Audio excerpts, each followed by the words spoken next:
Visutech today, it's a company turnover around 400 million Swedish crowns. We have 60 employees. We are covering the Nordics, Sweden, Norway, Denmark and Finland. Half of the people are relating to the technical part, serving and getting the machine up and running out in the market. 25 years ago we started with Indigo. That was the launch of Indigo in IPEX 93. We installed the first machine 94 in Sweden actually. We are the oldest and the one of the first channels in the world. Passion and grow with the customer, which I think is a very it's very important to be close to your customer and grow together with them. That's my success. If they don't grow, I cannot grow. Adding value. I mean, the product is what the product is. HP is a big, huge supplier of probably the best, as I see it, the best product in the world. That's not enough. It's not making the business. The thing you have to do as a channel partner is adding value. If we don't add value to our customer, they cannot add value to their customer, which are our consumer. So that's the way we can grow the business and we can make success in our customer.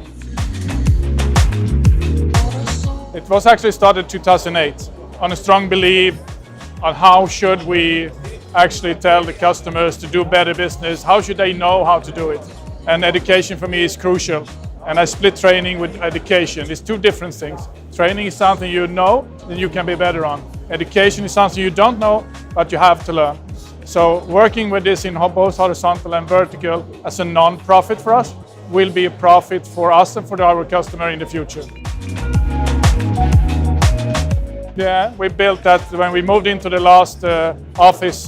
We built an auditorium. We invested actually 900,000 euro in a new setup in Gothenburg for the academy and also the training center, which now it's 7 years since we moved in.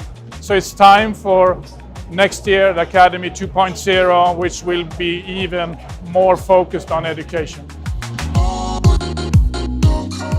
We have as a standard when we move to an exhibition. We want to add value on an exhibition also, like we do here on Scampec 2018. Important to not only show machines, which we do for sure, but if we can add value, more people come from the same company, learn more things, making more value to the market. And the good thing with sharing is you're not losing anything. If you're sharing, you actually more people get the same knowledge. So you don't give away anything, you're actually only sharing. And you can create, with sharing you create new business, new opportunities and adding value. That's the reason why we exist. The easy answer why writing books, because there's no one else doing that. So that's the easiest part. The more complicated answer, in this case, it's the big opportunity I had when I started. I'm not educated for being a boss or a company. There is no school for actually being a boss. I call it the wild information. The controlled information you can put in a book. The wild information is something you learn by generation, etc., etc. So I had the opportunity to create a company as I want to have it, and I built it in teams and no hierarchy discussion. So that's an opportunity when you are actually starting it from the beginning. The title of the book is Transformation of the Packaging Industry. The first book that's actually called Visions. The second book, Vision and Transformations, describe it in general. And the third book is now very specific for a packaging industry. It's about transforming from analog to digital printing, not only buying a machine. If you're buying a digital press, sorry to say, most of the customers buying a machine say they are digital and they offer digital, which is true by the machine, but it's not true by the business. So this transformation has to be done not only to buy a machine, it's also the mental training, the mental transformation. And that's what the book is about. The book really takes you through the whole process of changing business model, adding value, and a new business model of a pricing to the customer, from a setup cost to per thousands of packagings to price per second of the machine. You see, a conventional press have maybe an effective time of 20% of the printing time is effective printing.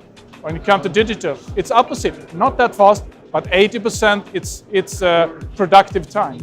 So why discussing setup times instead of taking printing time instead? And this is meaning the same price if you're printing 1 or 1,000 or 10,000. Everything is going faster, that's fine, that we can live with. But is the demand there? Is it driven by demand or is it driven by what's actually existing in the market? I'm strong believing on demand. Which comes first, the mobile phone as a technology or the demand? The right answer is the demand comes before the phone, but you didn't know it. So this is what we're doing. We have to learn our market, what the market needs. We don't need to create the need. The need is out there. Together with the brand owner, together with the converters, we can actually give the light of what the demand is. But if you don't know how you should cycle a bike, for example, there is no book how to do that. You have to trial and error. And we have done the trial and error. The technology is absolutely there, and the good thing with the packaging, most of the technology on the digital for printing part have already been developed for the commercial print. So we utilize a lot of those base technology into the packaging. Yes, we have to control the media, we have to control the conversion of the media afterwards, etc. Most of the people, consumer today, they don't know if they have a label coming from digital or if it's analog produced, which is our goal. We want to have the standard quality that they are used to, because end user don't know how it's printed. If it's printed flexo, offset or digital or whatever. They don't care. They want to have the quality they remember and they can recognize from the past. So they want to have a quality. We can do better than the conventional. The real goal is that you should have the quality you're used to have, but in a different way. Like you can print one or you can print millions. HP give us a lot of tools to serve our market, and we try to add the soft side of it, if we can talk about that. And if you get a machine, it's not necessary that you are actually going to be digital. You actually have to do the process and also educating your customer. Otherwise, they will educating you or choose another converter, which already have got it. And this lighting in the tunnel for a market which today is still growing. The packaging market compared to the commercial market is that they are growing. More marketing money coming on the packaging that in the past was on the commercial side. So the brand owner really putting the money and the investments into the product, not only to protect anymore, it's also to sell the product. Even more important when you go to e-commerce, when you need that even more, because you cannot touch it. The only thing is to see it. When you go into a shop, you have 0.0 second in a shelf to choose which of the one that you have an interest for. The 3 seconds later, you have grabbed the thing you are attracted.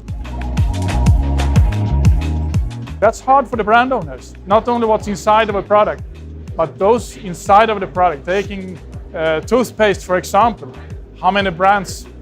Sorry to say, most of them are actually made by Unilever anyhow, but they have a lot of different brands produced by Unilever in the back. So how can they come out and be the one you are choosing in the shop? Yes, 80% of the time you're choosing the one you chose the last time, but the 20% is there. And you may be changing if it's empty or if you're looking for something new. And this is the eye that decide which you are taking.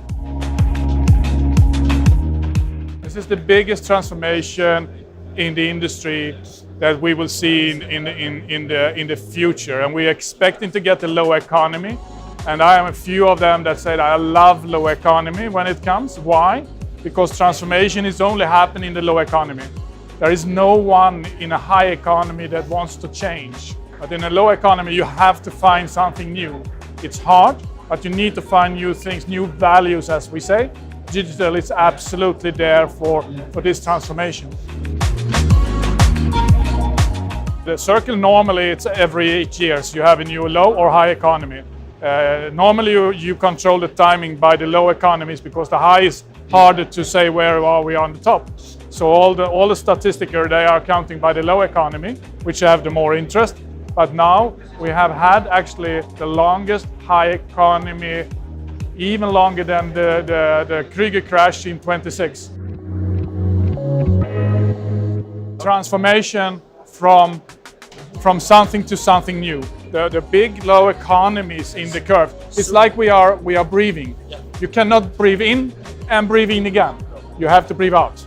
And this is how the life is. This time, I think it will be still 8 years, but the problem is Trump is actually pushing this high economy to the edge.